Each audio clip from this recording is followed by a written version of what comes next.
Hello, and welcome to What Is My Podcast About? It's a podcast where on a fortnightly basis we get together to discuss different topics and try and figure out what we're going to make a podcast about. I'm your host, Peter Akerley, and I'm joined, as always, by Keith Ramsey. Hey. And Matthew Grace. Hello. Alright, so, before we get too far into this was one of our special podcasts where I got to pick a topic, and you're the birthday boy. Yeah, exactly. I'm the birthday boy, and you guys just have to kind of figure it out based on the clue I gave, and now you have a bit of added clues based on the items that are on our table. I'm going to be honest. I had some level of confidence going into today, and then with what you put down on the table, I've lost that confidence. If you guys are curious about what's on the table, we have a sharp kitchen knife that we probably should not be playing with while recording this podcast. We have a couple different, toy figurines, a glass prism, a Mass Effect comic book, a book which I have taped off the cover of because that might be directly related to the topic of discussion, and some Magic the Gathering cards. And a photo of Assassin from Fate Stay Night. Yeah. Oh, yes, and a photo of Assassin from Fate Stay Night. If you want to see those items for yourself, check out our Instagram. I've got a picture uploaded already where you can guess what the podcast is about. The first item you put on the table, Deadpool, kind of made me a little more confident. It did. I was more confident when that went down, and then other stuff went down. I was like, I don't know about this.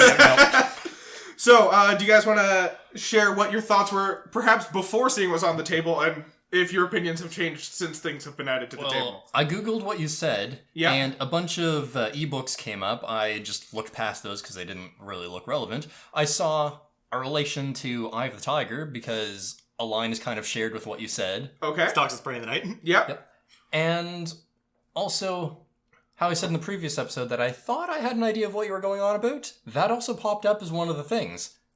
Moon Knight. Yeah, I was also like, it's probably Moon Knight. He's probably just using some twisted fucking words of he's an angel to me. And I was really hoping that we were going to be talking about Moon Knight because I want to know more about this guy. He brings the light like the moon does at night. I'm going to be honest, if we were talking about Moon Knight, I would have brought my thousands of Moon Knight comics to put on the table. So that's what I'm saying, when you put down Deadpool, it's like, oh, we're getting close. He's kind of crazy. And then you put down SpongeBob, it's like, maybe. SpongeBob is the god of the moon who speaks to Moon Knight. I also want to point out, I was almost positive it was some sort of book. I just couldn't put my finger on it. I still have no clue what it is, but I did try to search some of the terms. No matter what I searched for brings the light, it was only Jesus. So there was a possibility I had to plan for, which is you're doing a podcast on Jesus. So, fun fact, I didn't actually Google my hint to see what would come up beforehand. I have a feeling the ebooks that Matt scrolled right past were the ebooks that I want to, ebooks of the books I want to talk about. I want to point out, I did also check, and I got some ebooks, but they are all, detective novels of this man who goes to Japan, and this line was he doesn't know anything about Japan except from the book he read, Shogun. Okay, probably not those ebooks then. But he knows criminals, that's what I know. Jesus. Alright, so I think we're just gonna sit and soak in those answers for a second while we talk about some other stuff, and I'll reveal the actual topic of the podcast once we're ready to get into it, alright? Okay, because there is some stuff that happened over the last couple of weeks that I want to talk about. First off, big Smash release. We got the fifth character of the DLC pack, which is going to be Byleth from Fire Emblem Three Houses. Which I'm happy about. And no one else on the internet is. And they also announced that there's going to be 6 new fighter packs. There is an Altair costume as a Mii fighter. Ooh. It's a Cuphead costume. Cuphead costume, which actually looks really damn good. It's like the Sans one where it's going to have a song accompanying with it as well. Nice. And there's 3-4 Mega Man costumes. My problem with these Mii costumes, though, is that they're being really nice to Mii Gunner, but none of the other ones. Yeah, I was gonna say, Mega Man and Cuphead sounds like a whole bunch of fucking gunners. But even the good one, like Sans and Cuphead, are both Mii Gunners. So even the one that adds Sans is a gunner? I would have imagined he was a brawler or a swordy guy. No, Sans doesn't fight. He uses his skull things to shoot laser beams. beams. Yeah, that's right. It's been a while since I've actually fought Sans because I'm not a fucking monster. But yeah, a lot of people are very upset about it, saying, not another Fire Emblem character, which now it's tied for second place, or not another sword fighter. And sword fighters are in the game. If you want a Dante, you can't complain about the sword fighter. Yeah, Ganon has a sword. When he uses his final smash, he has 2 swords. I mean, to be fair, he didn't always have a sword. That's kind of a new development for Ganon specifically. Well, he always had a sword. It was just his taunt when he won the game in Melee. Oh, true. But I actually ended up pulling up a list. He didn't always use a sword. I'm pulling up a list of most requested Smash characters by Japan, North America, and Europe as of December. Look at that. You can see Byleth was number 5 for Japan. But looking at nowhere in the rankings for America or the UK, from what I can see. Yeah, it was kind of like a really Japan one. We all knew pretty much every Fire Emblem main character has gotten in the game. I wasn't surprised. But the disappointment I can understand being the fact that it was very hype with all the characters up to this point, and ending with a character that we all kind of knew was going to be in the game at some point. Yeah. But you can look here and see some interesting things about characters that might have a good chance. For example, we can see Crash is very highly requested in North America and Europe. Sora's highly requested among all Now, three. This is one of the things I want to talk about, because Sora's number 1 in US and Europe, and number 2 in Japan. But we have to remember, Sora's also a Square Enix character. Yeah, and we know what Square Enix did with Cloud. It's like you get no spirits, 2 songs, and a map. Yeah, I was going to say, Sora's very highly requested, but unlikely to get into the game. Doom Guy is also highly requested in the US, and... So is Master Chief, but... I really enjoyed the idea of them putting in Doom Guy and then having, like, the Doom Smashes or whatever they're called, where he, like, rips demons in half and just have him ripping Kirby in half. 2B is also on the list for Japan and the US, which is pretty cool. I enjoy that number 7 from Japan is just Gundam. Not a specific Gundam, but just Gundam. Just put a Gundam in the game. Full-size Gundam versus normal-sized humans. One of the things I was thinking about too is like a Monster Hunter character would be great in the game. Yeah. Just because they have Rathos in there. But also, when you look at the list of characters, you can see that the US is just a joke for characters. Yeah. Yeah. Is that the Super Monkey Ball monkey at the bottom of the US No, list? no, that's Bandana Waddle Dee. Oh, Jesus. Waluigi, Master Chief, Steve, Gino, So, Shantae. the US used this chance to request characters and just listed a bunch of memes that they want. Although the top 3 do seem like they'd be viable characters for Smash. Sora, Crash Bandicoot, And who's the- Shantae. Shantae. Yeah, that makes sense. But yeah, that's pretty much what I want to talk about specifically with the Smash release. The other thing I want to talk about was we found out about a DLC pack for Fire Emblem Three Houses, which we've talked about. And now it should be renamed Four Houses. Last thing, we find out there's a mysterious secret house in the basement that is, it looks like run by Yuritsa. Yeah. And they're known as the Ashen Wolves. So I've actually preemptively gone back and fixed our podcast, guys. So if you look at any of the titling of our podcast, I put 3 in brackets for all of our stuff. Did you? Yep, I went back and there's brackets around every time for the titles. It says Fire Emblem bracket 3 houses. Huh. Because that needed to be rectified immediately. True, because we always have to be right. You son of a bitch, you actually did! Jesus! You're not wrong that it needs to be rectified, but that... Woo! Was not expecting you to go all the way out to do that. Yep, on YouTube and all the podcast platforms. It's now quotations around 3. The 3 houses. I actually saw a pretty good meme about the development too, where it's everywhere you see where the light touches is our kingdom, Byleth. And it's like, what about those people in the basement? Never go there. Yeah, I like that. Alright. I think we've dilly-dallied enough. Hopefully the people have submitted their guesses. So, our topic for today, I cheated a little bit. It's actually 2 different book series by the same author, but there's a pretty significant number of ties between the 2 of them, which is making me feel good enough about talking about both of them. So, we are going to talk about the books by Brent Weeks, and he's written 2 different book series that I'm quite fond of. He's written the Night Angel trilogy and the Lightbringer series. So the angel who stalks the spray in the night is the Night Angel, the one who brings the light is the Lightbringer. Okay. Yeah, it was a bad clue, and I apologize. Now that you said that, though, I remember hearing about the second series of books, but not the first series. That's fair. So these books are okay. They're okay? No, I like the books. I'll admit that the writing is not spectacular, but what is spectacular about them is the magic systems that exist in these books. Also, for those of you listening to the podcast, I'm currently peeling the tape off the book before it gets permanently stuck on there, so that I don't actually ruin my book with fucking chalk tape. Alright, so there you go. The name of the book is the Night Angel Trilogy. So, we'll start with the Night Angel Trilogy. We'll kind of rush through that one because that one's the older one and the one I'm less interested in talking about. And then we'll move on to talking about the Lightbringer series. So, first of all, the Night Angel Trilogy is a trilogy, obviously, so it's based around 3 books. And it is essentially the story of a small orphan boy. So, the Night Angel Trilogy is a trilogy in 3 parts, like most trilogies except for Douglas Adams' fucking Hitchhiker's Guide to the Galaxy. So the 3 books of Lord of the Rings that are actually 6 books. That's something else. That isn't a trilogy, that's bullshit. Or Star Wars, which is a trilogy of trilogies. A trilogy of trilogies. I like the trilogy of trilogies, which is actually 9 movies. Do you think they're going to do a trilogy of trilogies, which ends up being 27 movies? Well, it's owned by Disney now, so probably. We'll have it eventually. So, I'm going to actually not talk about the plot super right away. Instead, I'm going to start by talking about the things I like about these books, which is kind of the magic in the world that they build. So, for the Night Angel series, magic is essentially explained in each person has a certain capacity for magic. And there's essentially 3 different, almost like organs inside a human being, except they're not actual physical organs. They're magical organs, which only can be sensed by magical beings. That control your ability to use and access magic. You have your Glorviridin. I don't know why that one has a fun name, because the other 2 don't. And the Glorviridin is essentially your magical reserve, so it's how much magic you can store up in your body, and then if you have to use magic, you like punch real fast or whatever, and you access all of that. And it's even hinted at in the book that, like, when mothers lift a car off their baby who's trapped underneath, that's people just tapping into their Glorviridin, and they aren't necessarily magical people, but because they have access to this magical power, they can maybe use it once or twice in their life. The next element, not so fun of a name as Glorviridin, is the source. The source is how good you are at kind of refilling your kind of magical stores, your Glorviridin. I'm going to stop saying that word now. It's also an okay place where you can get your electronics. Yeah, exactly. And so the source is how you recharge your power, as I was saying. More often than not, people tend to charge their power through either sunlight or other kind of similar sources of light.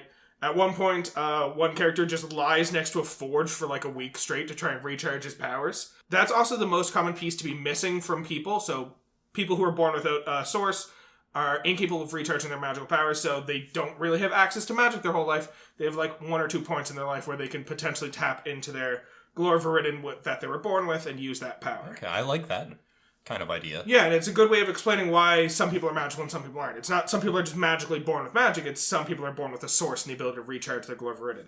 And essentially, the bigger your Glorviridin, the more magic you can use. The last one is the conduit. The conduit's the kind of interesting one, because almost everyone in the universe has a conduit. And the conduit is the way that you take magic from your Glorviridin. Fucking hell. I wish I didn't have to say that word so much. Let's just call it your Viridin. Your Viridin. The conduit is how you take magic from your Viridin and convert it into magical powers. And so there are very few characters in the world who don't have conduits, and these characters are essentially magically broken, because even though they have access to a source, or a Viridin that's potentially massive and has huge stores of magic, and they have the ability to take in more magic to fill up their Glorviridin, they don't have a way to take magic out of their Glorviridin. And so these characters are considered magically broken, and there's just no way they'll ever be able to perform any amount of magic in their life, unlike other characters. Wouldn't this mean they could technically explode? I'm not sure how the magic works in this universe. Kind of. There's one point, so some characters have smaller smaller conduits, so they have to funnel their magic through very tightly, and some characters are believed to have blocked conduits, and so a way of trying to deal with a blocked conduit is to overfill your Viridin until magic literally explodes out of you, clearing out the blockage, which is why that one character was lying by a forge for like a week straight. He was trying to fill himself with magic so much that he was forced to use magic through his conduit and break free the blockages that exist there. There's never really an adequate explanation as to how blockages get there in the first place, but whatever, they do, and that's all. Fair enough. I will admit, part of me was really hoping when you were naming off those body parts, just tonsils would be in there. And it's like, makes sense. Yeah, and there's also your appendix. That's it serves no purpose for magic, but it's listed as a magical ability. That's why we can't use magical powers. Tonsils and appendixes. So, as for magic users, there's a couple different types of magic users. There's mages, are the most common ones. They're people with like a decent proportion for all 3 of these different abilities. They're people who can use magic regularly throughout their life and practice and train it. And mages from different regions have different specialties. Like mages from one region become really good healers, whereas mages from another region become really good at doing destructive magic and shit like that. And the different regions have different colors associated with them, like the healing mages are called green mages, and the fire mages are called red mages, very fucking surprisingly. And they even go so far in the books to explain that, like, it's not that people born there have a higher inclination to do healing magic, for instance. It's that because that region values healing magic so much, even if someone perhaps has a bit stronger capabilities with fire magic, if they're born there, they're more likely to practice their healing magic. And so it's not that people born there have a higher tolerance for this type of magic. It's just that that's what they train, so people from there tend to... So it's more of a cultural norm type thing. Exactly. The next type of magical users we have are called Kakarifiers. Fuck this book and its weird fucking names. Kakarifiers, which are those characters I was talking about earlier who are born without a conduit. And that's because there are magical artifacts in the world called Kakaris, and these Kakaris supposedly fix characters with broken conduits and allow them to access their Glorviridin and cast powerful magics like they were born to do, but never could. They're also known to disappear you in the Lost Woods. Exactly. The Kakari. Exactly. Oh. You got there, Matt. Come on, Matt. Get your A game going. Keith's not the one making puns. You should be making puns here, Matt. I'm sorry. I'll work on it. And last but not least, the potentially coolest magic users in my mind are the Verdmeisters. And essentially the way that works is there's an entire culture up to the north who all worship this one god. Of course it's up in the north. Of course it's up in the north. And this god essentially blesses them with magical powers called the Veer. And so it's never really explained why their magic is so completely different from the rest through the first book. But then as you get into the second book, you start to find out that every single member of this culture prays to this god. And when you pray to the god, you're unwittingly essentially depleting your Viridin into this god's magical stores that they control. And then the god gifts that magical power to their Verdmeisters to use themselves. So it essentially takes people who potentially don't have a great source or Glorviridin, but have a powerful conduit, and gives them access to magic that they wouldn't normally have access to. Gives people who have a shitty conduit a way to use their magic powers that they normally wouldn't be able to use. So it's a way of like turning, instead of each individual having different balances, the entire cultural gets to like pool their sources together. Wait a second. Up north, sharing resources, it's the Russians, isn't it? It's probably the Russians. It also Communism lives again. It sounds a little bit like magical socialism, so it also might just be Canada. Oh, fair enough. We're sorry. I'm not.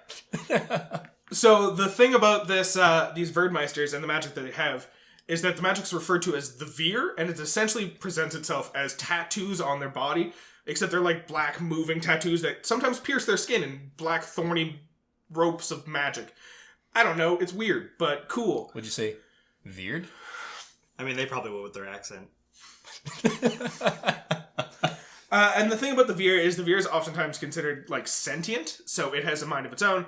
So there's times when like they'll try and shoot a character from behind in the back of the head, and the Veer will reach up out of them and block the arrow, even though they don't know the arrow's coming, because the Veer decides, this person's still useful to me, I'm going to keep them alive so I can act through them. The Veer also kind of consumes the user, so people who use the Veer tend to lose their mind and go a little bit crazy, and this is kind of always bad for the person who uses the Veer, but also makes them more powerful while they do it. Yeah. Because I'm gathering from that that's probably where the villains come from. Yes, the villains are always from the north, much like Canada. Okay. Again, we're The rest of the sorry. world just doesn't know yet. Yeah, they're gonna find out our true power. The one day they're just going to wake up and realize there's a Tim Hortons in every city block of their country. Man, I want to go to Tim Hortons, and I have to walk a whole half a block? Wait, I'm in Texas. Why is there a Tim Hortons half a block away from me? Welcome to the north. Everything is north now. Alright, so those are the different magic users. Now, the cool thing, I'm going to keep talking about these fucking Verdmeisters, because they're by far the most badass magic users in the world.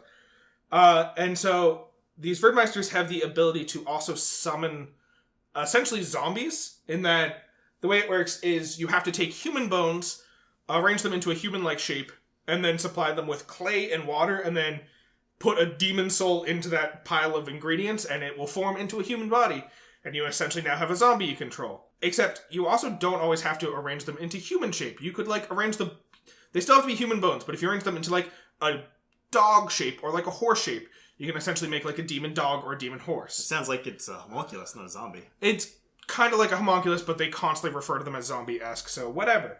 But the thing about these demons, if you try and shape them into non-human forms, because the bones and the spirit are both originally of human origin, they fucking hate it. And so these demons get real mad if you try and ride around on one when it's a horse, because it's like, no, I'm a human, what the fuck are you doing to me? Which is cool.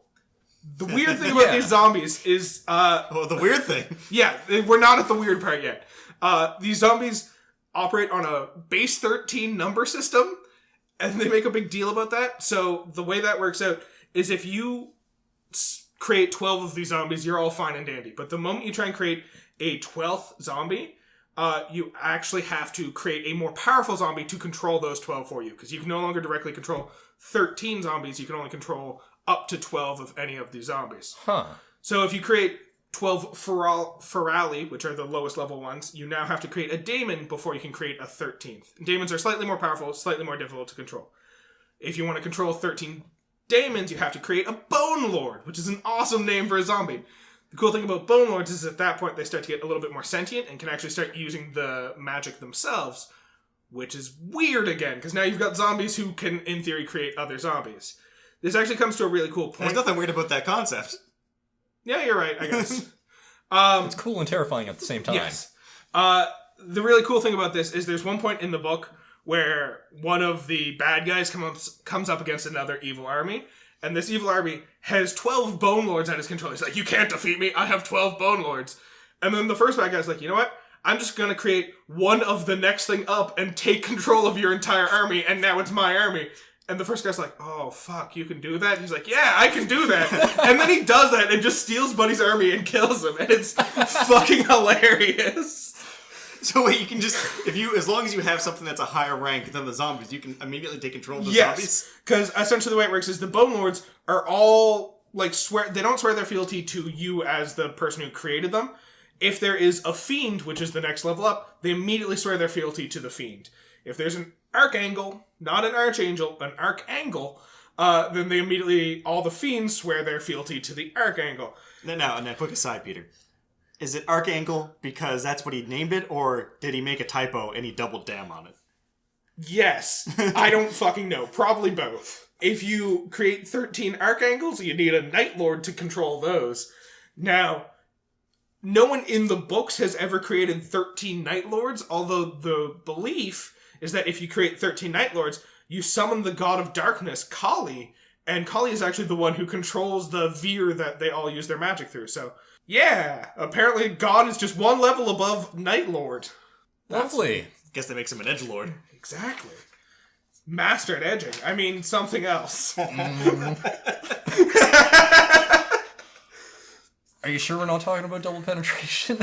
I'm sure we're not talking about double penetration. Alright, so at this point, now that I've given you a healthy background into the world, I'm gonna jump right into the plot a little bit. Now, just before we do get into that, is this only for one of the series, or is this for both of them? This is only for one of the series. Okay. We're still on the Night Angel trilogy. Okay.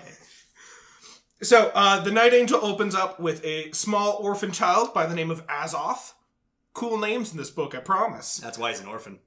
Yeah, so he is raised in the city streets, the mean streets. He's not raised, he's an orphan. But he grows up amongst a guild of orphans, and it turns out that there's a whole bunch of these different guild of orphans who all scrounge together money to survive and buy food and all this fun shit. And Azoth decides he wants a better life for himself. So he finds the greatest wet boy in the world, Durzo Blint. Wet boy is a fun word for assassin in this series, except assassins... wet boys consider themselves so many levels above assassins because assassins don't have access to magic. Wet boys do have access to magic. So, it gets real fucking just edgy at points because, like, there's a line where the wet boy is talking about how he's not an assassin, he's a wet boy. Assassins have targets, wet boys have debtors because once they take the contract, the target's essentially already dead. Like, wow, that's fucking so full of yourself, but whatever. Anyways, this world-famous wet boy, Durzo Blint, disagrees at first, but finally agrees to take Azoth under his wing and train him as an assassin. Or as a wet boy, but initially as an assassin. I'm feeling an affinity with this author right now because it just sounds like he has no talent for naming things at all. And that's very much me. He named them Archangels. It's a little fucking iffy. So, essentially, Azoth ends up studying as a wet boy. Under Durzo Blint. I hate saying a child is a wet boy. So, he trains as a wet boy under Durzo Blint. While training under him, he begins to discover that he is also magically broken.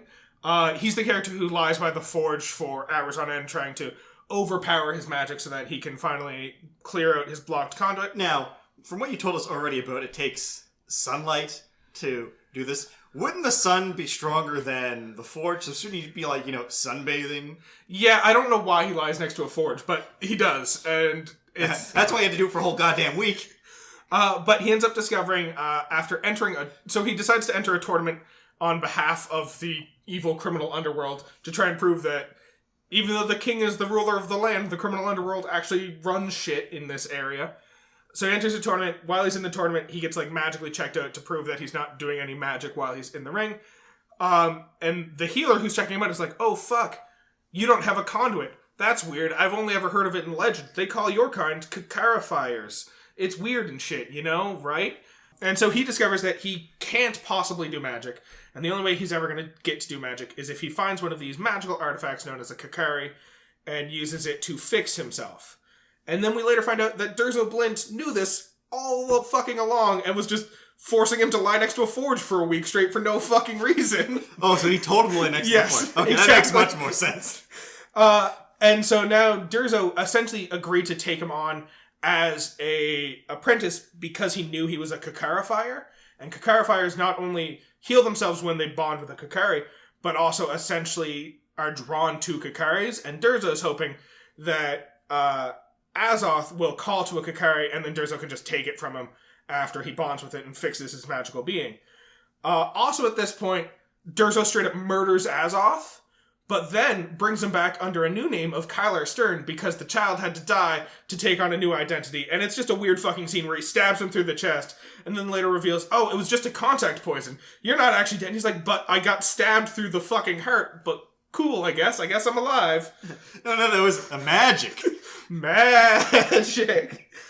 So we go through this whole book. Kylar ends up finding a Kakari to bond with, only it turns out to be a fake. What's the word I'm looking for?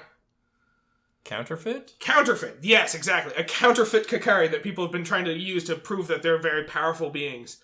But while he's searching for this fake Kakari, he emotionally spiritually calls out and he's like, come to me, Kakari. And then a different Kakari comes and smacks him in the face.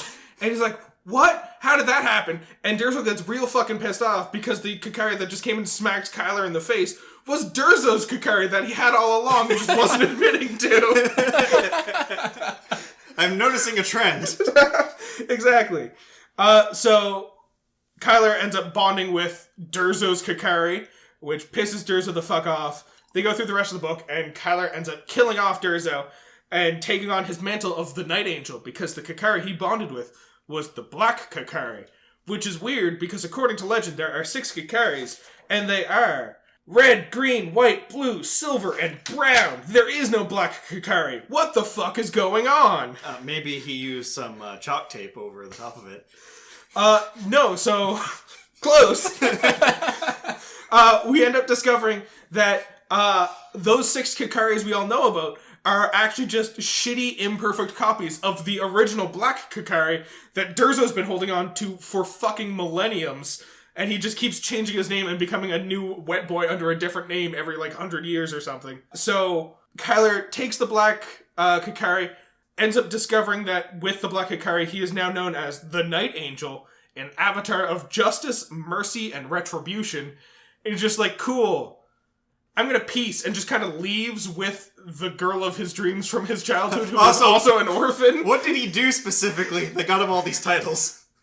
It's just a title that comes with owning the Black Kakari, essentially. Okay. So that's book 1. Okay. Kylar just fucking pieces off, leaves the city he was in to be besieged by these invaders from the north who have the special magical abilities. Now, I do have a question, because could you repeat his name again, the second name he gets? Kylar. Kylar what? Kylar Stern. It sounds familiar. Does he... This might be skipping ahead. Does he get the ability to nullify magic later on? Kind of, yes. Okay, I think I know who this character is now. So, in book 2 of the series, we learn that Kylar starts to learn a little bit more about who the Night Angel is, kind of realizes that this has been a character who has existed throughout history under several different names, although he's the only one who actually knows that all of those different names were just Durzo pretending to be different fucking people. So, he also realizes that all of these different people who Durzo was were just different forces of fucking destruction. Like, they would walk into a town, destroy it completely, and then leave. And he does not want to do that. And he's like, nah, that's not who I am. I'm not going to do that. So he moves into a monastery with his childhood orphan friend. And he does it. And pretty much. At the same time, we go back to that first city where Kyler just kind of fucking abandoned because he was like, nah, peace, I'm outie. And we find out that the God King, who is the ruler of that region up to the north, has just kind of taken over control, and he's like, this is my area now, and from here I'm going to capture the rest of the world. I need this one specific city first. Exactly. It was strategically significant, I guess. It's hinted at in the books that he knew about that fake counterfeit Kakari from the first book, and so that was why he invaded the city, because he also wanted to find a Kakari to power himself so he could win the war. The middle books, it's a lot of generic middle child bullshit. It's a lot of, we started here, we're ending here, how do we get from A to B? So there's a lot of just stuff that happens for the sole purpose of getting the characters to where they need to be for book 3. We also find out at this point that Kyler is now immortal because he dies at one point and just kind of straight up comes back a few days later. I mean, this is the second time he's done it, so old news. And we end up finding out that the Black Kakari imbues the user with the powers of immortality. So all the other ones have a version of immortality where... Wait a second. Didn't the other guy have the Black Kakari that he was bonded to? He did, but Kyler stole it from him, so he was no longer bonded to the Black Kakari, so he no longer had the power of immortality. Okay. Kind of. You're jumping ahead a little bit. I'll reveal a secret to you in book 3. So he's actually Dazzo or whatever his name is. So, at the same time, Kyler decides he wants to marry his childhood friend who was an orphan who he escaped his hometown with. To a monastery. What if the girl's the guy? So he buys these like magic bonding rings that are like earrings, but if you put them in your ear, you're now magically bonded to the person who wears the partner ear in their ear. And now you can never be apart, and your love for each other is eternal, and it, like, fucks with your emotions and all this shit. But he doesn't actually propose to the girl. He just kind of, like, takes it with him. He's like, fuck it, I'll figure it out later. Then he and another assassin decide to go hunt down this God King and just free Scenario, which was the first city, from the God King by killing the God King. They both go into the throne room to fight the God King. Kyler just gets straight up murdered in the God King's throne room. And the other assassin who was with them doesn't realize that he has the power of immortality and is going to come back from this. So she's so fucking heartbroken that it's not very adequately well explained, but she's like, you know what I'm going to do? I'm going to pierce your ear with this earring that you had on you and then pierce my ear with the other earring, even though I don't even fucking know you very well. And then he comes back and he's like, what the fuck? You married me. And she's like, no, I didn't. I just put on these cool earrings. He's like, nope, we're married now, and I didn't want this, and this is the way her life is. Can you take off the earrings? Nope, they're on you forever. So they end up killing the God King. And then that's kind of where book 2 ends, and we go into book 3. Book 3 is the book full of really fun revelations. So, first thing we learned in book 3 is the secret to how Kyler's new immortality works, which is that every time he dies and comes back to life, it's essentially by stealing life from someone else who he knows and loves. So if there's someone he cares about, they die, and that's what allows him to come back. And it's not always immediately as he dies, but like within a week after him coming back, they will die of some unnatural causes. We also, during this book 3, have another character come back to, like, meet with Kyler and, like, explain all the shit to him. And then Kyler's like, how the fuck do you know all this? And the guy's like, I don't know. I guess the Kakari gave me one extra life to live with, and I'm done with what I'm doing. He's like, wait, are you Durso? And he's like, cool, bye. I'm just gonna head out now. So, I want to make something clear here. From what I understand, this man only likes orphans because he grew up with... So, essentially, his immortality is powered by orphan blood. Yeah, essentially. And... the, like, fucked up thing is, like, now we know that every time, like, because he's been alive for a millennia and he kept changing his name, he wasn't just changing his name, he was specifically killing himself and then coming back under a new life. So every time he got to the part where people are like, wow, you've been alive for a real long time, he'd be like, oh, I guess someone I love has to die now. I don't fucking know. But then they all work together to defeat the big evil, and it's kind of a shitty climax. But whatever, interesting magic world, interesting books. Wait, I have another question about this reincarnation or mortality thing. Yes. So he didn't recognize Dorzo. Yes. Do you change when you die and come back? No, you don't, but Durzo was apparently such a master of magic that he just came back and was like, cool, you know what I'm going to do? Change my face a bunch and not look like me anymore. Okay, because I'm a bit confused about it. I was like, who the hell are you? But, like, he didn't see himself changing? No, the characters don't change unless you're Durzo Blint and decide that magic doesn't apply to you. So that is the Night Angel. Any questions before we move on to the Lightbringer? Are you sure it's Night Angel and not Night Angle? I am sure it is Night Angel. It's the Night Angel and the Archangel. Remember, it's an important distinction. That's how you know which one's which. This is more of a question based on the zombie summoning thing, but does anyone ever get to that top level in the book?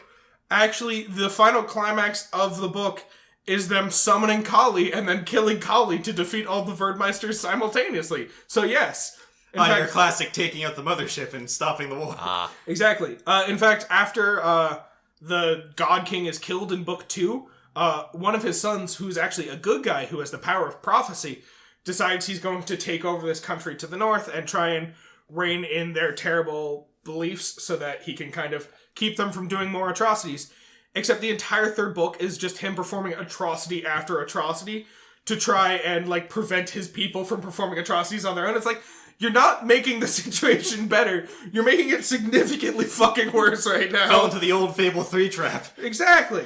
Alright, so, The Lightbringer. A different book that's also weird, but I love the way they handle magic in this book. So, It was by the same author. same author. Does he have the same naming scheme for things that it just doesn't make sense?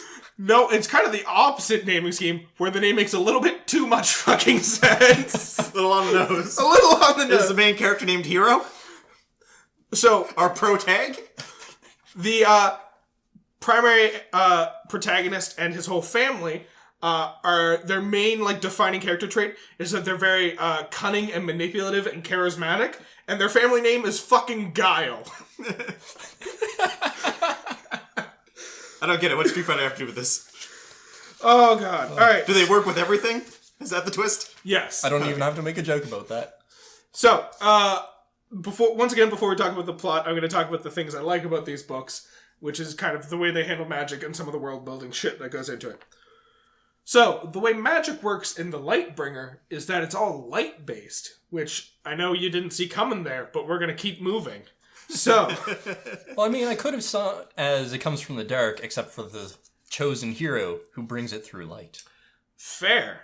So, this magic manifests itself as Luxon, which is the name for, like, the physical manifestation of magic, because their magic always takes form in some sort of physical aspect. It's never just, like, telekinesis or shit like that. It's always something physical. Oftentimes they make it look like other types of magic, like, I'm gonna physically create this thing to lift this other thing, and now it looks like I'm doing telekinesis. And so isn't, like, Lux... Yeah, I'm checking right now. Lux is, like, the Latin word for light. Exactly. Once again, a little on the nose. So, this Luxon is broken up into all the different colors of the rainbow, as we know. Red, orange, yellow, green, and blue.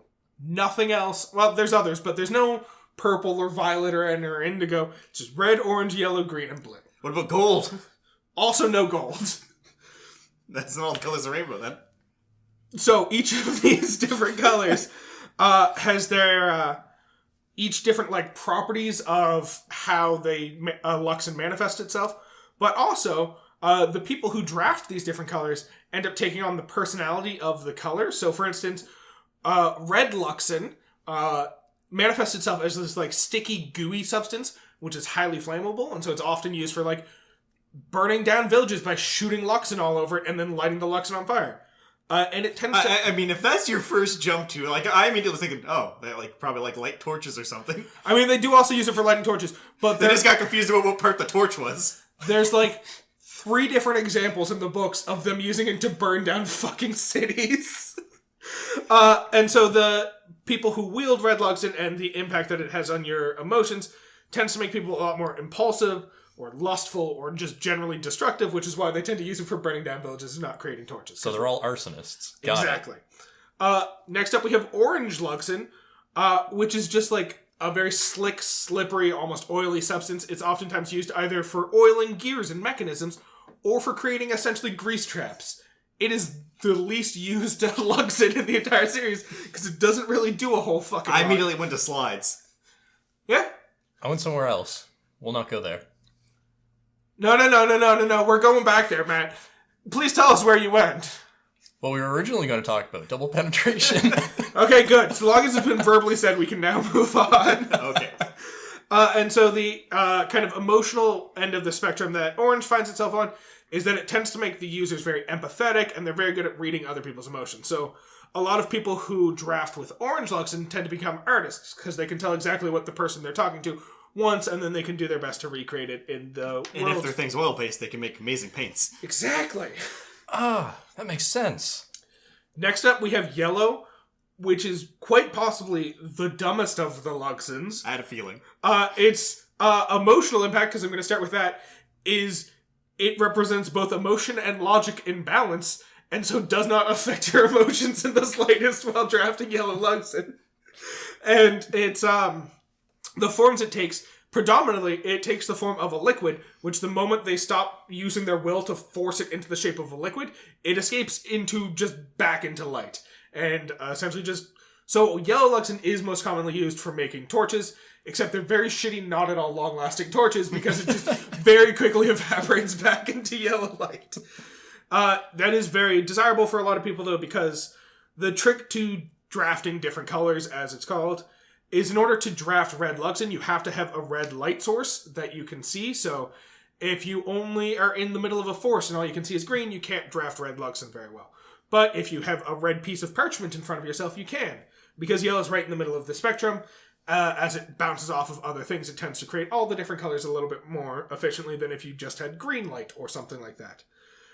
The other thing that makes yellow real fucking dumb is, for each of these colors, it's like a spectrum, as you know. There's not just one red, there's 100 reds. There's not just one orange, there's 100 oranges. And yellow kind of falls in there somewhere. Yeah, there's same thing with yellow, except each of these colors has like an ideal point right in the center that most perfectly exemplifies it. So for instance, for red, if you do an imperfect version of red, it's not as flammable and might actually douse flames if you cover it with imperfect red. Whereas perfect red will burn perfectly and leave no residue behind. Yellow, in its imperfect form, makes these torches that don't last very long and kind of flare it. What do you think a perfectly formed yellow Luxin does? I'm guessing the most powerful light form in existence. Essentially, it is the strongest material known to man and is nigh indestructible. Main character's yellow, isn't he?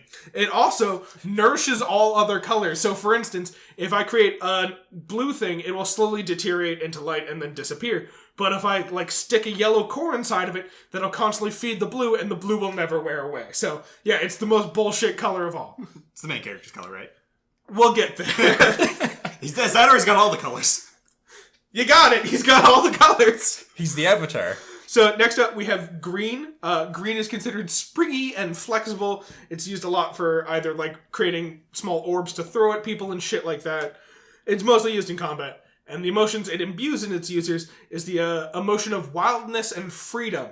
It doesn't really... It's not that it disrespects authority, it just doesn't respect authority in the first place, is the way they describe green. It's indifferent. Yeah, it's just kind of I do what I want, and there's nothing you can say that'll make me change my mind. The thing I dislike most about this is as you go through, you expect red to be kind of close to orange, orange to be kind of close to yellow in terms of the emotions, but no, they're just all over the fucking place. Case in point, once we get to blue... Like these rules for Magic. Exactly. Once we get to blue, the emotional end of the spectrum for blue is that it's orderly, inquisitive, and super rational in that they don't allow emotions to cloud their judgment at all. They just think about things purely in terms of, what is the most rational option here. Very close to the wild freedom of green, right? Blue, when formed into Luxin, is also hard, strong, and smooth. It's also the most commonly used building material of all the Luxins. Cool? You with me so far? Cool. I have a slight problem with this stuff being used to build things, because doesn't it disintegrate? Yep. They also use regular building materials like stone and wood and all that bullshit. But also, in very fancy places, they also use blue Luxin, which, as you've said, does deteriorate, but they just don't draw attention to that fact. Pay no mind to the man behind the curtain. So, next up after those 5 main colors of the rainbow, They even draw attention to the fact that violet is a color, but there's no, like, violet Luxin or anything like that. There's no way to use it. There are more Luxins than the ones I've mentioned, though. So, as you know, light is just a wavelength of electromagnetic radiation. It's a very specific amount of wavelengths that we see light as. Beyond that, there are other things. So, for instance, beyond red, we have infrared, which is how we oftentimes, if we use an infrared camera, it's how we see temperature and light radiation from temperature. Infrared exists in the world of the Lightbringer series, except it's called sub-red, and it is once again how we see temperature. So oftentimes, characters who draft sub-red can also see sub-red, and that allows them to see temperatures in things. And then they can take that into themselves and then draft it in the form of either heat, fire, sparks. The most common use is to create a flame crystal, which can then be given to someone else to just magically start a fire. They are considered the most purely emotional of drafters. They draft purely on emotion and nothing else. At the other end of the spectrum, where we have ultraviolet, we have superviolet in this world. Superviolet... He's really got to get his naming scheme up using, like, you know, the Latin stuff and the not Latin stuff. Yeah. So, superviolet is essentially just an invisible form of light. So, everyone else can see all the others. Even if you draft sub-red, you might not be able to see sub-red, but you can usually tell that they're doing fire shit and stuff like that. Superviolet can only be seen by people who can draft superviolet light. And so whenever they create Luxin with it, it essentially appears invisible to everyone else, but it can be used for very limited sources. So some people use it to either draft coded messages, like for instance, if I send a letter to Matt and I cover it in superviolet Luxin, I can write out a code that only he can see if he can also see superviolet Luxin. But if I can't, you just wasted your time. Exactly. Also, if you're working together with someone who can draft another color, I can shoot a superviolet line at some target far off in the distance and no one can see my line, and then you can use that line as essentially a path to send more powerful Luxin along, and then it looks like you're magically tracking your target at all times, and no, you're just sending along my line that I already sent ahead of time. I don't know why that's easier, but it is. Alright, just live with it. I'm just gonna make an assumption here. Is the main villain also a person who uses an anti-Luxin? Kind of. We'll get there. So, throughout the first first book, that's all there is. Initially, there's just the initial 5, and they're surprise, there's actually these other 2, sub-red and superviolet. And then we get into the second book, and we're surprise again, there's another one beyond sub-red. So just below sub-red, we have a thing called peril. And it's even more invisible than superviolet, and has even less uses. But why? You would think you would go the opposite way, and it has more uses. Yep. So, essentially, same as superviolet, it can only be seen by people who draft peril, except peril is so freaking rare that there's very few people who can actually see it, whereas superviolet's a little bit more common and more people who can read it. Peril can also be used as X-ray specs, essentially, in that, it will pass through most materials. So, I could look at a person, and if I'm drafting peril and I, shoot a blast of peril at them, I can see it if they have anything on underneath their clothes or anything like that. Now, for peril, does a person with peril see the superviolet as well, or is that no crossover with that? Well, first of all, they're on opposite ends of the spectrum, because peril is next to infrared, not superviolet. No, I mean, with these, invisible things. Oh. Does the more rare invisible see the less rare invisible? No. Okay. Additionally, the people who can draft peril get kind of fucked a little bit, because they also tend to be the most commonly colorblind people among all the other people in the world. So they can't even see all the normal colors, let alone superviolet. I think I see where the edge is going to come in here. So, next up, we have, and for the next 2 books, we're just kind of left with, that's all there is. There's peril, it's a weirdly imbalanced system, and then in the 4th book, they're alright, fuck it. There's something beyond superviolet as well. And beyond superviolet in our world is X-rays. And so, they, in this world, have Chi as their type of light beyond superviolet. It's given very little, exposure in the books. It's not really talked about a huge amount, except it exists. And if you know, Chi is the Greek letter for X, so X-rays, there's that. It's also, peril, good at seeing in X-ray vision, because now metal and bones glow when you're drafting Chi. But also, supposedly it just straight up fucking causes cancer. Like, the one person we know of who drafts Kai is like, I refuse to draft Kai because I can feel tumors growing inside of me every time I draft Kai. Jesus. Alright, there are 2 more colors. Do you want to guess what they are? Black and white. Yes! So our main characters logically should be black, but I feel like it's going to be white. Kind of.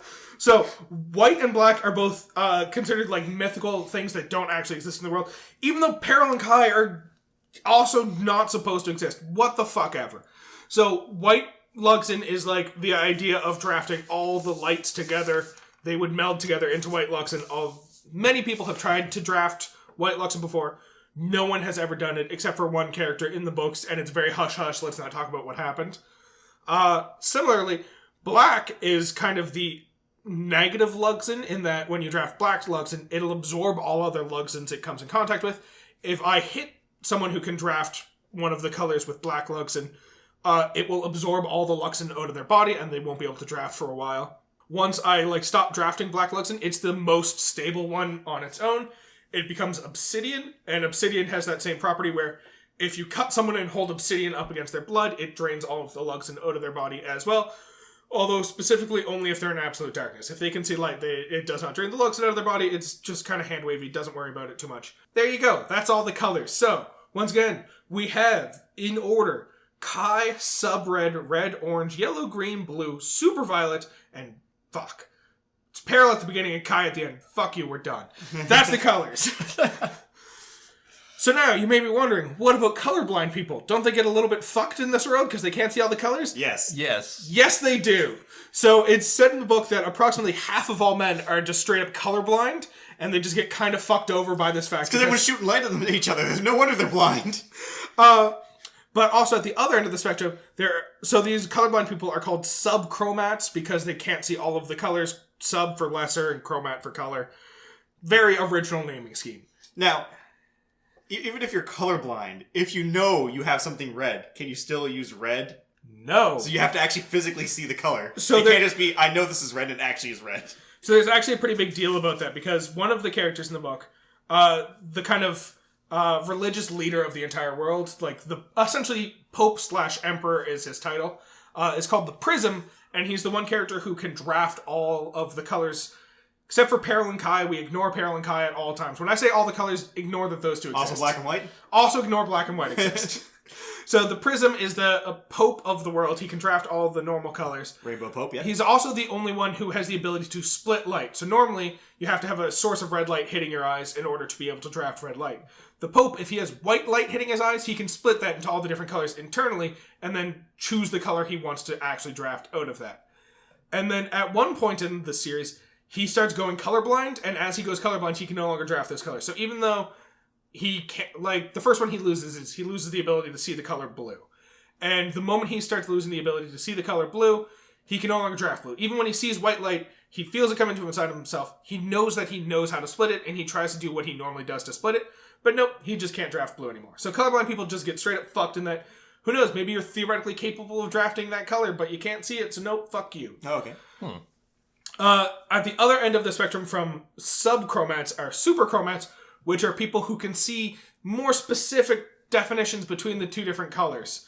Or not between two different colors, but within a color. So superchromats are essentially the only people who can turn yellow into that solid yellow, because you need to hit the exact right shade of yellow for it to become solid. So superchromats are considered special. Most women are superchromats. Very small amounts of them aren't superchromats. Like 1 in a bajillion women are subchromats, and apparently they just get fucked. Not literally, of course. Or maybe literally. I don't know. I don't know their life. But, there's this talk in the books about how it seems kind of unfair that men can't see as many colors, and thus they're weaker drafters than women. It's like, yeah, that sucks. But imagine being a woman who can't see as many colors. Then nobody fucking likes you. Because you're like, you can't do the one thing you're supposed to be able to do. So, that's the basis of magic. Now let's talk about the people who use magic themselves. They're broken up into 3 different types. There are monochromats, which are people who can essentially draft exactly one of those 14 different colors. There are bichromats who can draft 2 colors, and they're generally adjacent colors. So, for instance, It's a lot more likely that someone can draft both red and orange than that someone can draft both red and blue. Finally, we have polychromats, which are people who can draft more than 2 colors. Most commonly, it ends up being 3, and once again, they're still adjacent, although it is possible for someone to perhaps be able to draft red, blue, and green, even though they aren't adjacent colors. The final term is a full-spectrum polychrome, which is someone who can draft all of the colors like the prism. Our main character is also a full-spectrum polychrome, even though he doesn't realize it at the beginning. Okay. Makes sense. The antagonist of the story is also a full-spectrum polychrome, but the way he gets there is through drafting black Luxin, except he learns a special technique where normally it drains the Luxin out of a person's body. He just, stores it back into his own body so that he can recast Luxin that other people have casted. So, technically, he drafts black Luxin, but uses it to essentially steal other people's magic and cast it for himself. Boom! Last thing to note about these magic users before I start talking about the fucking plot of these books is each person can only draft so much magic throughout their life, and it's usually measured by looking at their irises of their eyes. So if you look at a human iris, there's a small black dot in the middle, that's the pupil, there's the white ring around the outside, that's the white of your eye, and you have the colored ring in the middle, that's your iris. If you draft magic, over the course of your life, as you draft that color, your iris starts to fill up with that color. So for instance, if you draft red, your iris will fill with a thick band of just solid red in your eye. And if that ring ever becomes bigger than your eye, it shatters, your entire eye turns the color of the choosing, and then you essentially go insane. So for instance, the earliest versions of these color whites, as they're called, that we see, is a blue color white who's drafted so much blue that his eye shatters, his eyes become perfect blue, and then he becomes insanely rational to the point where he starts deciding that Luxin's more resilient than my own skin. I'm going to start replacing my skin with Luxin by peeling it off and then covering it with blue Luxin. Oh. Yeah, they go full-on insane. Okay, so they full-on adapt to or take the characteristics of that color. Exactly. Okay. So really you just want a bunch of people with yellow going insane. Exactly, because they don't go insane. They stay perfectly normal. The red ones that you don't want to go insane. They're setting everything on fire, I imagine. They're setting everything on fire without going insane. Exactly. When they do go insane, yes, they set even more stuff on fire, but it's still just doubling the amount of stuff they're setting on fire. I can set more things on fire if I make myself fire. What happens with the people with the X-ray eyes when they... I haven't heard anything about the Peril or Kai going, breaking the halo, as it's called in the books. It's not very commonly talked about, but I assume the people who draft Kai can't because they get so riddled with cancer they die before they break the halo. That's fair. And people with Peril, supposedly they're more highly empathetic when they draft that color, so they just fall in love with everyone around them and just become a fuck machine, I assume. I'm just imagining their eyes go invisible. There is the cool point with subreds, because their magic often manifests itself in fire. Their eyes essentially become those fire crystals I was talking about earlier, which can be used to create fire. So they just have globes of fire in their eyes instead of eyes. It's cool. Huh. No downsides. Can they shoot fire beams from their eyes? I mean, probably, but not Cool. as a part of their eyes, but just a part of the magic they naturally have access to.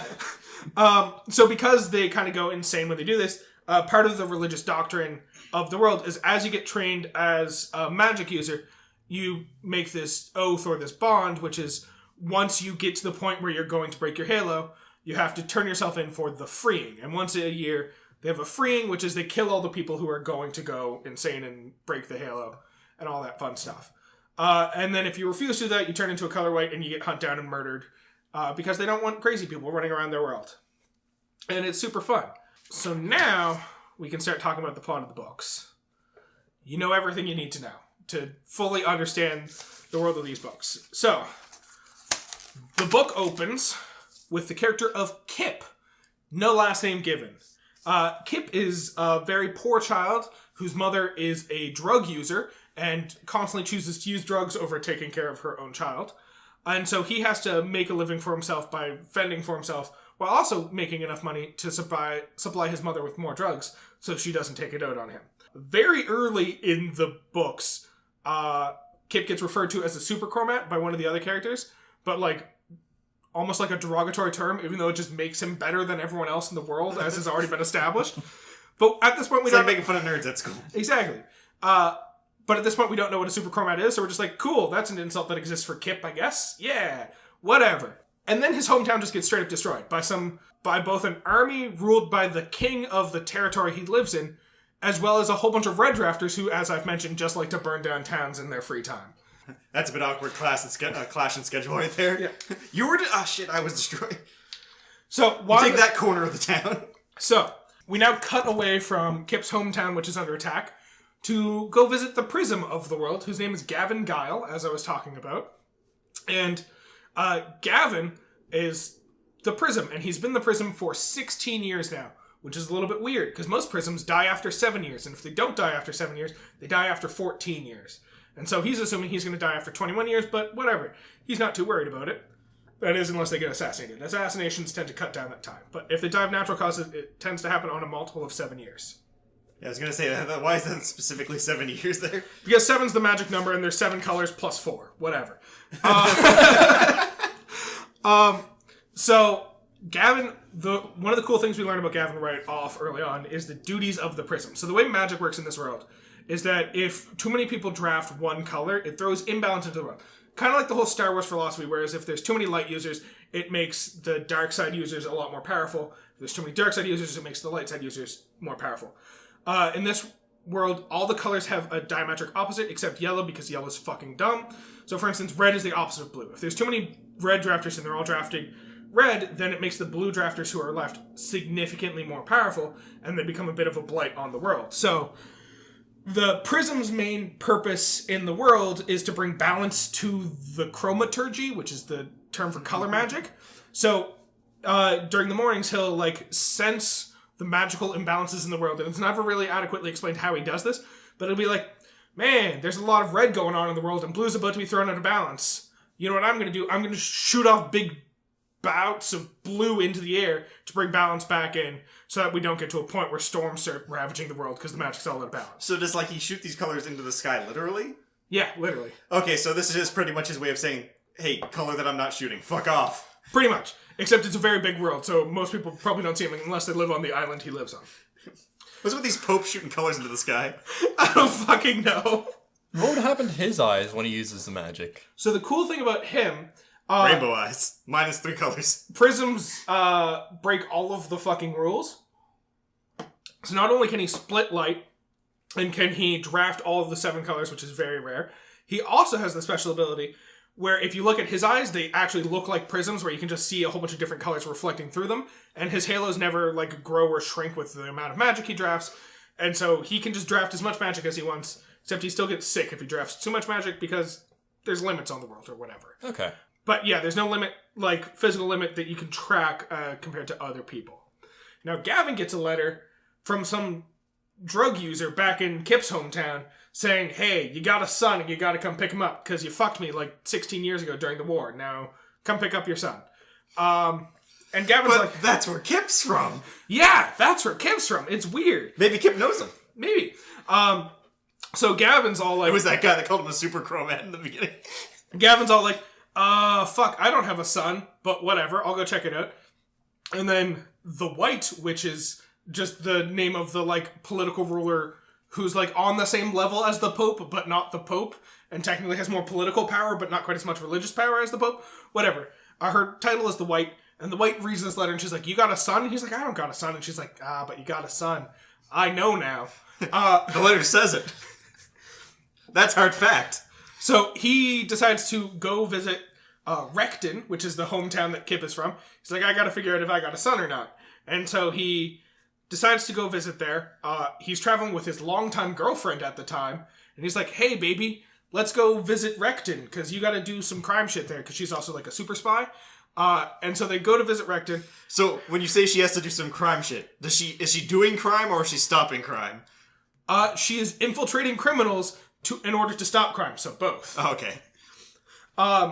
So he ends up going down there. We discover while he's going down there that he has the power to travel much faster than anyone else, and also to fly, because he invented a magic ship that makes him travel much faster than anyone else in the world.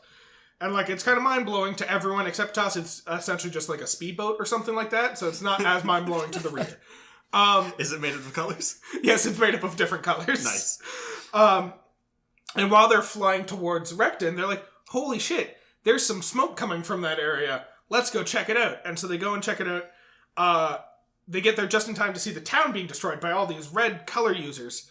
And then they run down there, see 2 kids who are under attack, which is Kip and his best friend, Simple Simon. I don't know why that's his name, but it is. And so they get down there just in time to watch Simple Simon die and rescue Kip. And they're like, hey, Kip, what's up? And he's like, how do you know my name? And I'm like, they didn't actually say Kip there, so we're going to move backwards a little bit. So they rescue Kip, and then the king who was destroying the town comes down, and he's like, hey, I got to kill that child because I'm killing everyone in this town, and they're my people, so I can do what I want. And the Pope, Gavin, is like, but I'm the Pope, and I'm emperor of the entire world, so he's also like my people, so no, you can't kill him. And then the king is like, yeah. You got me there. Okay, bye. No, the king is like, yeah, but he's more directly my people than your people, so I'm gonna take him and kill him. And then the Pope fucking knocks the kid unconscious, and he's like, yeah, but he's my son, so I'm taking him. And the king's like, what? He's like, I'm taking him. And then he throws him into a boat and just leaves. And the king's like, okay, that's a thing that just happened. Kip comes to and he's like, what happened? Where'd the king go? And the Pope's like, hey, you're my son. Have fun with that information. The longtime girlfriend... Now get off my boat. The longtime girlfriend who's been with him this entire time is like, holy fuck, you have a son and you never told me? I'm gonna peace. And she leaves. Alright, let's take a brief break from this to explain that Kip is not actually Gavin's son. I knew it. Yeah, I wouldn't think so. Kip is actually Gavin's brother's son, Gavin. So let's go back in time. Wait a second. Wait. Does Gavin have a brother named Gavin? Yes, Gavin has a brother named Gavin.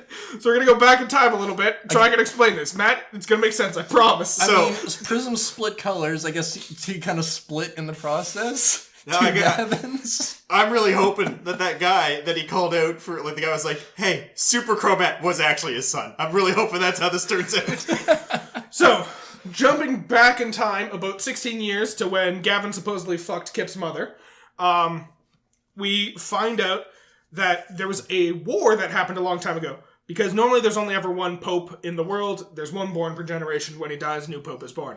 However, 2 brothers were born who both had the powers of the Pope. And the name Gavin. Actually, one was named Dazin and one was named Gavin. And Dazin was straight up losing the war. And towards the end of the war, he meets with his primary general. And he's like, I don't think we can win this. And the general's like, I think we can win this. And he's like, yeah, but here's my thought process.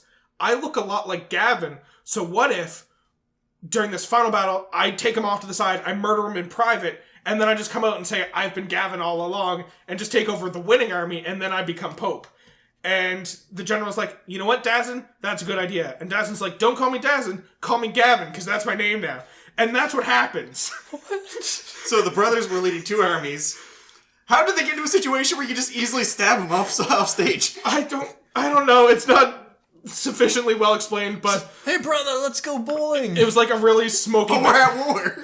It was a really smoky battlefield, and they were both on the front lines, and so he, like, tackles him into a cave and stabs him in the cave or something. Cave on the front lines. But here's the thing. Okay, I'm going to take over the winning army. If they're fighting because there's 2 color popes, and they need a color pope to rule, even if you're the winning army and your leader dies, you kind of have to follow the other guy. So why go through the whole name change? Mostly because of the reason it's addressed is that during this time, in order to like get an army to support himself, because the main bulk of the world supported Gavin, not Dazin. So in order for Dazin to get an army to fight back with, he needed to support a whole bunch of members of ill repute, bad people. I can't remember the proper word I'm looking for. But he got a bunch of scums and assholes and pirates to like be his army. And he was like, man, even if I win, I have to now allow scum, pirates, and criminals to essentially rule the world, or I immediately throw them under the bus and then have no one who trusts me anymore. So I'm just going to take over the good guys' army and be one of the good guys now. And so everyone just like kind of buys it and he becomes him. Twist number 2, he didn't actually kill Gavin during this fight. What he did was he captured Gavin, threw him in like a chest, brought him back to the Chromaria, which is like the capital where the Pope lives, and then built a very special dungeon purely out of blue Luxon and threw him down there, and he's like, this is where you live now. If you can figure out how to break out, you get to be free. So now we have Gavin, Kip's actual father, trapped in a prison below the Chromaria, while Dazin, who's pretending to be Gavin, is raising Kip as his own son. Following along so far? Yes. I think so. Is Dgavin and Gdazin bad? Maybe. It's Okay. It's very heavily fluctuates back and forth between the two. I'm just going to call him Gdazin from now. Gdazin, sure. So now we have several chapters from the point of view of Gavin, who's currently trapped in the prison beneath the ground. I'm assuming there's not a lot in his chapters. Not a lot. It's a lot of him slowly going insane, talking to an imagined figure who lives in the walls outside his prison. Gdazin? It's himself. And so while he's talking to himself in the mirror, essentially, Dgazin. he decides, if Dazin's gonna steal my name and become Gavin, I'm gonna steal Dazin's name and become Dazin. Oh my god. So now we have Gavin pretending to be Dazin while trapped in a prison cell, and Dazin pretending to be Gavin as the Pope. So Gdazin's bad, but Dgavin is good, but now he's bad? But now he's bad. So the entire time he's living in this prison, he's slowly going insane because the only color you can see is blue, so that's warping his personality. He's becoming hyper-rational. He decides that in order to break out, he needs to create a bomb, so he needs to be able to draft both red and sub-red in order to create the fuel and the spark to create the fire. And that's how he's going to blow his way out. And he has a really complicated plan, and essentially his plan is he creates a bowl out of his own hair, because if he bleeds onto the floor, it immediately gets leached up by the floor and loses all its color. So he creates a bowl of his own hair over the course of many months, fills it with his blood so that he can create, or have a source of red to look at to draft red, and then makes himself very sick and gives himself a fever so that he can leech his own heat to create a fire, and then creates a bomb and explodes, and that's how he breaks out of the prison. But we'll get back to that. I mean, that's a pretty cool way of going about that. So now we get back to Gavin/Dazin raising Kip. Gdavin. Yes, Gdavin. Gdavin's like, you know what? First thing I gotta know, Kip, how talented you are. When we get back to Chromaria, I'm putting you through the threshing. It's gonna be a whole experience. And That doesn't sound fun. Kip's like, That sounds painful. Kip's like, what's the threshing? And Gdavin's like, don't worry about it. You're gonna do it. And Kip's like, okay. And then Gdavin's like, also, by the way, a lot of people hate me, and since you're my son, they're gonna hate you even more. So be prepared for that. And Kip's like, okay, but what if I wasn't your son? He's like, I'll tell you what. It's your choice whether you want to be known as my son or not. And Kip's like, I don't know. And he's like, how about I just tell everyone you're my nephew? And he's like, how will they know whether I'm your nephew or not? He's like, because every time they refer to you as my nephew, they'll have that weird inflection on nephew, and everyone will realize they're just being polite and calling you my bastard. It's like, oh, cool. And then several people refer to him as Gavin's nephew, and it's like, oh, yeah, everyone's aware I'm his bastard, but no one's calling attention to it. But it is possible he's his nephew. That is a full possibility. He actually is his nephew, which is the best fucking part. So, we get to the Chromaria where he decides to be trained, and he goes through the threshing. And essentially what happens is he's brought into a small private room, he's given a whole bunch of tiles of different color, and has to organize them based on the shades of the color. And then they're like, wow, you're a super chromat. He's like, yeah, I was called that before. What's it mean? And it's like, it means you're a freak, because men aren't supposed to be super chromats. So you're probably the protagonist. And he's like, fuck, that sucks. And then the leader of like the guards who protect the Pope come in, and they're like, what are you doing? And they're like, you said you wanted us to test him. He's like, yeah, but I said the threshing, not the bullshit little pansy test. And he's like, oh, we have to put him through the threshing? And Kip's like, wait, this wasn't the threshing? He's like, do you feel particularly threshed right now? Now go murder those orphans. So essentially what they do is they trap him in a tunnel, fill the tunnel with water, rats, bugs, and then just drop out the floor of the tunnel. Meanwhile, the entire time they're flashing different colors at him. And essentially what happens is it's supposed to make him absolutely fucking terrified, so he tries to draft whatever color he has access to. And because he's terrified, his pupils get real dilated, and as they're flashing colors, they can see which colors his eyes respond to. And he's never actually in any danger, it's just a big fucking test. But they try to convince him that it's a big test that he's absolutely going to fail. It ends up being discovered that... Okay, jumping ahead a little bit, it's later discovered that he can draft all of the 7 colors, but the Pope, who's up in his private Pope room, sees the results before anyone else. He's like, can't have that. And he immediately, cheats and changes the result so it looks like he can only draft blue and green. They're like, you can draft blue and green, none of the other colors, because I don't want you going through the trouble of being both my son and also a full spectrum polychrome right now. So he just lies to everyone and tells me he can only draft blue and green. So he's lying about everything. That's my nephew, and he only sees 2 colors. Except the time he's lying, he's actually telling the truth whenever he refers to him as his nephew. So, now we go back to Kip's home country of Garriston, which is the country he's from, where Now they have to defend the capital city, which is also called Garistan for... Oh no, the country's called Tyria.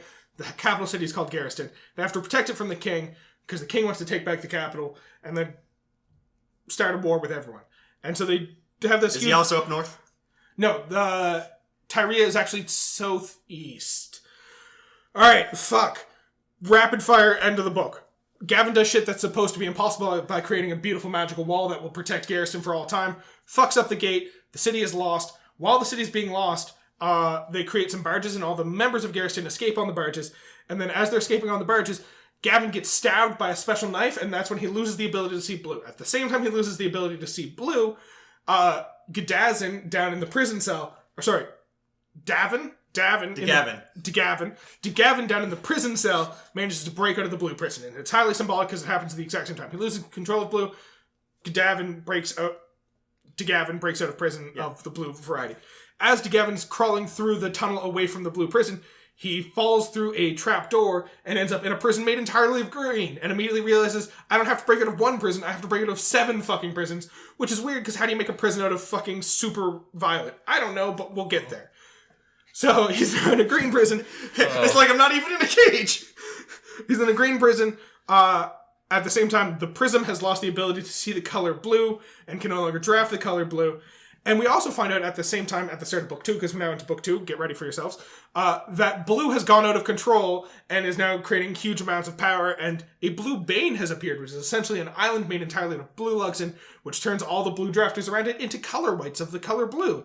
And it's a huge fucking problem. And so they go back there to destroy it. Actually, Dgavin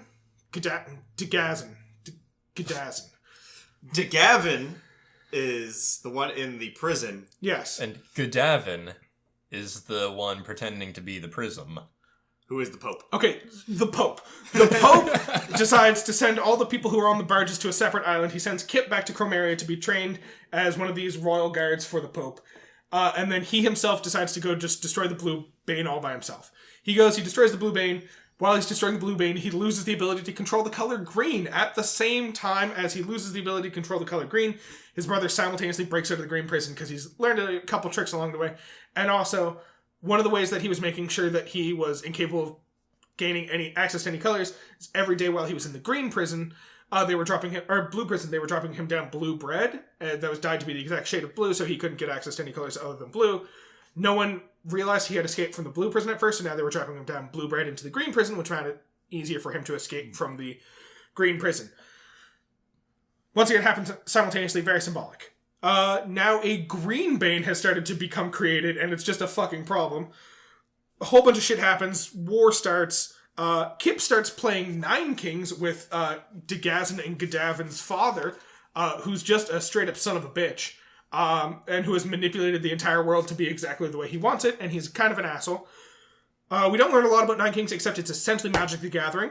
Also, after this book 2 came out, and the author says that it's essentially Magic the Gathering, he also says that his entire color system for the world is based on Magic the Gathering, so that's fun. Alright.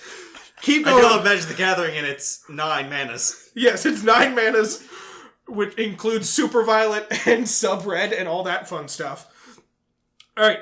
Kip trains as a blackguard, which is the name as the of the secret guards for the Pope. We learn that some of the cards are magic and are imbued with the memories of the person who they're based on, because all the cards are based on actual living characters. And so if you touch the magic cards, you get access to the memories of the person who the card's created after. I just imagine someone touching the Dgavin card and like it shows him killing his brother. It's like, that's weird. Kind of happens, actually. Not in that exact fashion, but he does find a Gavin card and touches it and find out that Gavin, or Dazin, it's not clear which one, because he sees him as Gavin, but he doesn't know if it's the actual Gavin or if it's the prison Gavin who's actually Dazin. Actually drafts black Luxin, and so he doesn't actually create any of the colors himself, he just steals colors from everyone else around him. Fun times. Alright. Gavin comes back after losing the color of green and decides to start a war with this king who has just created problems for him down in the south. He then decides to swap places with his brother, who's trapped in the prison, goes down to the prison to talk with his brother. He's like, I'm going to give you back control of the country. And his brother just starts fucking berating him about how he was not good enough to control the world.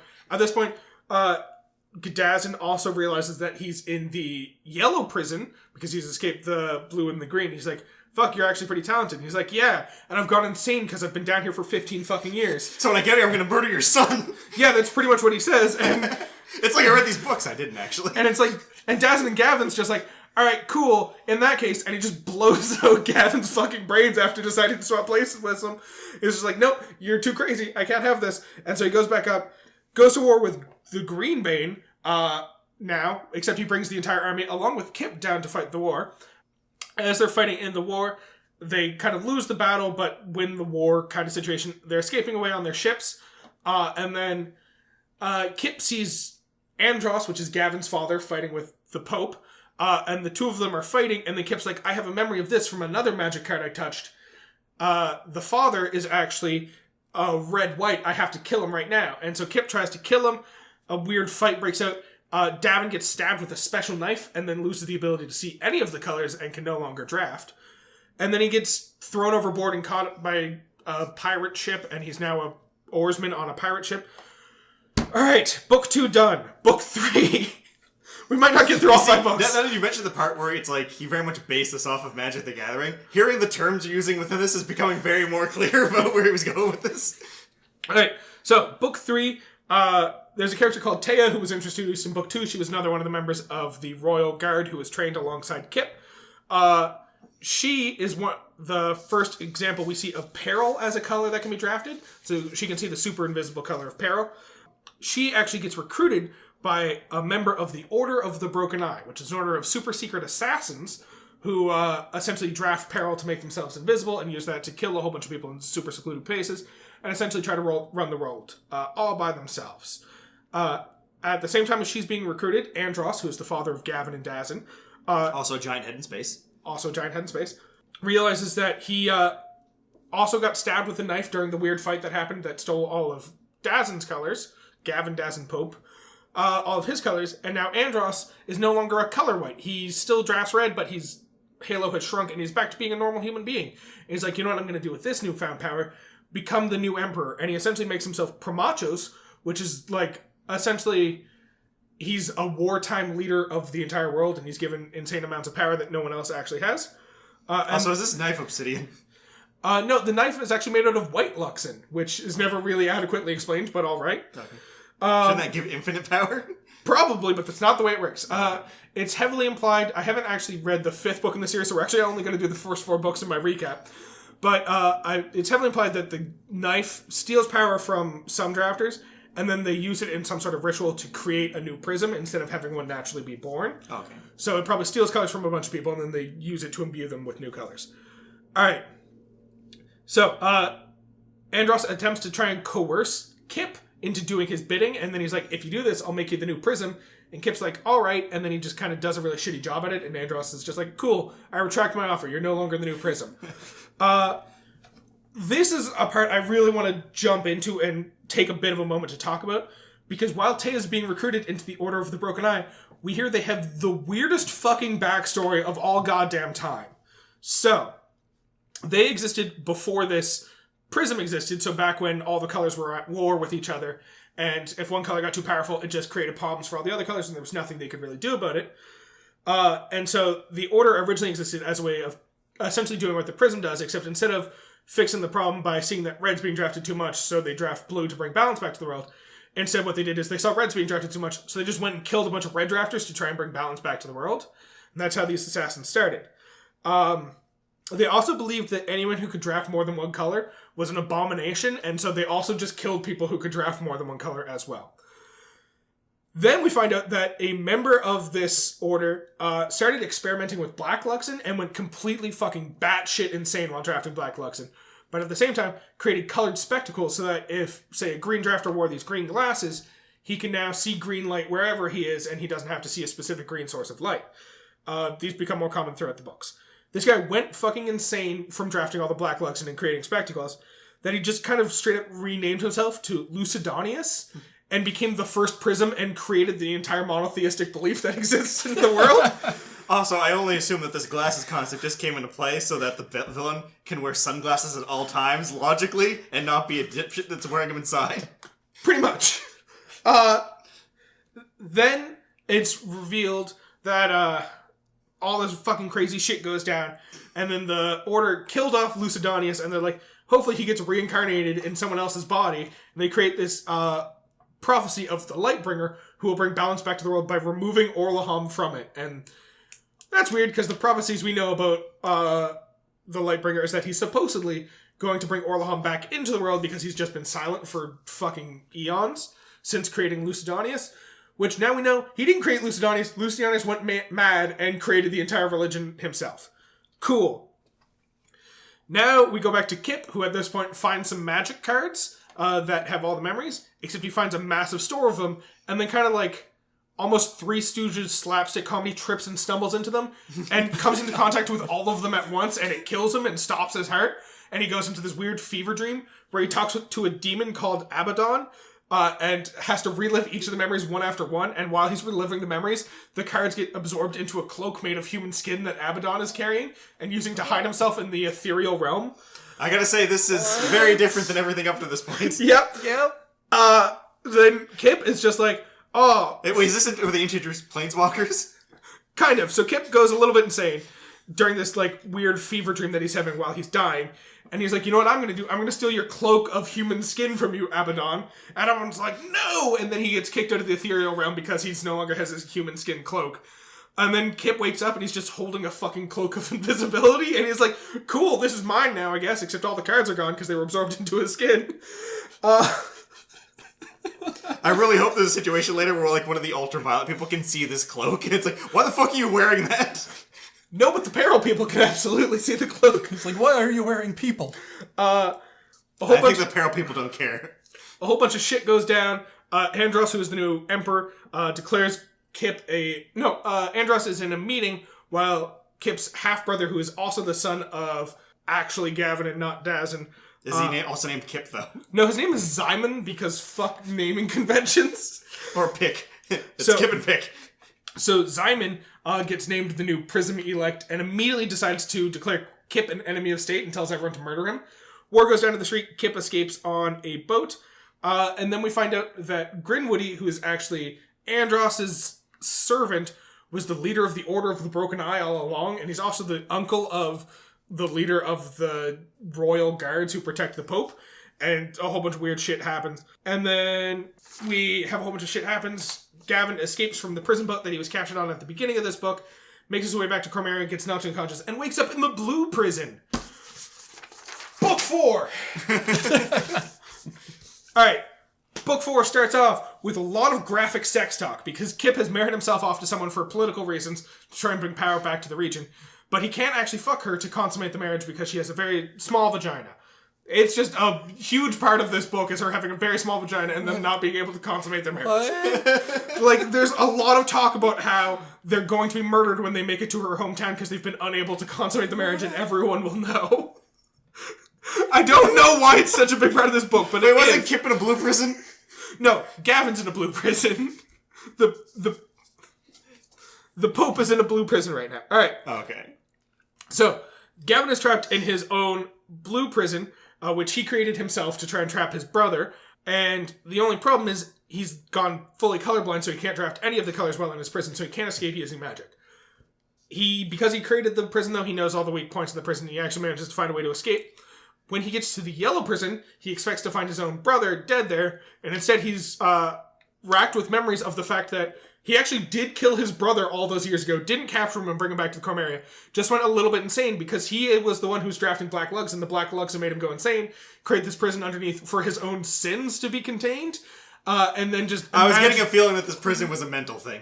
Yeah, and then, so the prison's very real, but he created it himself, and then his father trapped him in itself. Regardless, he realizes he's now trapped in his own prison, and his brother never was in there. Wait a second, though. If he's trapped in his own prison that he made, and he's in a blue thing... How is he doing that if he's colorblind? I don't know. So he starts to draft Black Luxon while he's down there, because even though he's colorblind, he can still draft Black Luxon, and it makes him go even more insane. It's a whole fucking thing. At the same time, Taya, who was brought into the Order of the Broken Eye, starts being trained as like a master assassin, but also is like, I have to keep ties to the good world and also the evil world because I need to support them so I can find out more secrets about them so that I can eventually destroy them from the inside out. But at the same time, I don't want to be too clear about the fact that I'm still supporting the good guys, so... I'm going to kill some people. I'm going to kill some people, but not everybody. And at the same time, before she joined the Order of the Broken Eye, she started working as a spy for the White from the first book.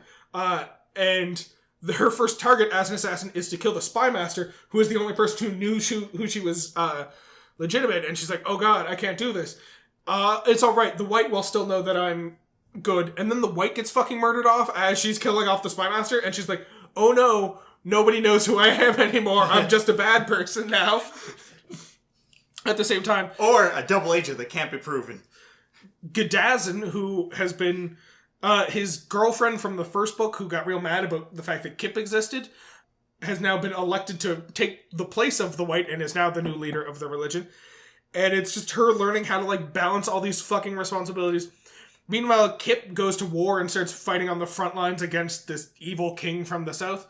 And then it ends with him winning a particular battle, and now he's being hailed by all of his friends as the Lightbringer, and we end right there as Gavin makes it into the orange? Yeah, he's into the orange prison at the end of the fourth book. That is as far as I've made it. Now you understand everything there is to know about the Lightbringer series. No questions, I assume. That was a very coherent story, right? I mean, I asked most of my questions while we were going through. Yeah. Is this only supposed to be 5 books? Yes, so the final book is out. The series is complete. I just have not had a chance to read it because it came out like 2 months ago. So one for every magic color, unlike the colors in the story. See, 5 is a significant color, 7 is a significant color, 9 and 11 should be significant colors, but they're not acknowledged in the slightest. So once again, I'm impressed by your ability to bring something to the table that is completely insane, but also at the same time is completely enthralling to me, and I want to experience it for myself. Oh, it feels like a fucking fever dream looking back on it. Like, while I'm reading, I'm like, this is great. The writing's alright. Like, as I said, The Night Angel had this really weird fucking ending that seems to have cut down a lot of the build-up they had over the first couple of books. But the series as a whole was really good. But actually going back and thinking about all the shit that happens and just trying to do a speedy recap so we can actually release this as a podcast and not a new web series. Oh god, it feels like a fucking fever dream. Also, I forgot about the actual final scene of the fourth book. They resolved that graphic sex issue from the beginning by learning, she essentially learned how to stretch her vagina out so that now they can actually make sweet tender love and consummate their marriage. But this happens right in the book, right after Taya, the girl who has been infiltrating the Order of the Broken Eye, realizes that her only way of getting truly free is finding Kip, who she now admits that she loves and wants to be with forever. And she's like, so long as he hasn't consummated his marriage yet, I can still be with him forever. And then the next chapter is him being like, oh, we figured out how to fuck. Let's consummate this marriage right here and now. Yeah, do it now. Oh my god. A lot of weird, interesting turns. The one thing that's worrying is actually the fact that for our special episodes, you and me, Peter, we immediately go into insanity. Yeah. Yeah. I'm a bit concerned about what Matt's going to bring to the table. This is being amplified. You gotta take it even further. Yeah, I'm getting the feeling that I'm kind of being forced to change my chosen topic right now, but... Don't feel like you have to change anything about yourself for us. We'll see. Yeah, I think I asked most of my questions. Yeah. Alright, Peter game time. I'm going to give you some dumb names and you're going to guess which book they're from. Oh no. I'm not actually going to do that. That's a terrible idea. Well, we just had to look at the ones, if they're in Latin, it's one of them. If they're in Greek, it's the other one. Exactly. If they just make no goddamn sense. They're in the first one we talked about. Like Logan Geyer. Which book would you guess that name's from? That's probably the first one. First one, absolutely. Koyos. Second, absolutely. See, you got the name of this game down perfectly. There's no game to be had here. Alright. That's too good. So, thank you for listening to our podcast. I feel like I need to take a nap. Our podcast can be found on all major podcasting services. Make sure you tune in a fortnight to hear our next episode of our podcast. Also, be sure to check us out on all of our social medias. We're now on Instagram and YouTube's. You can watch a video version of this, which is mostly just the audio over a YouTube video. Which isn't actually video, just a picture. Yeah, alright. Last but not least, make sure you email us. Make sure you like, comment, and subscribe to the podcast. All those things are really helpful. Did anyone happen to guess the episode correctly? Oh, that's a good point. Did anyone actually guess this episode correctly? Honestly, I'd be more impressed and worried if someone did. Not yet. There's still time. You have until this episode actually comes out to guess it. If you guess it by then, I'll be very proud of you, and you'll get a shout out at the beginning of the next episode. That's fair. No one's going to get it. No one's going to get it. I'll be very proud and also a little bit disappointed. So, if you really liked this podcast, why don't you even toss a coin from the Valley of Plenty? Is that a reference or something? No, what are you talking about? Which reference? Fuck.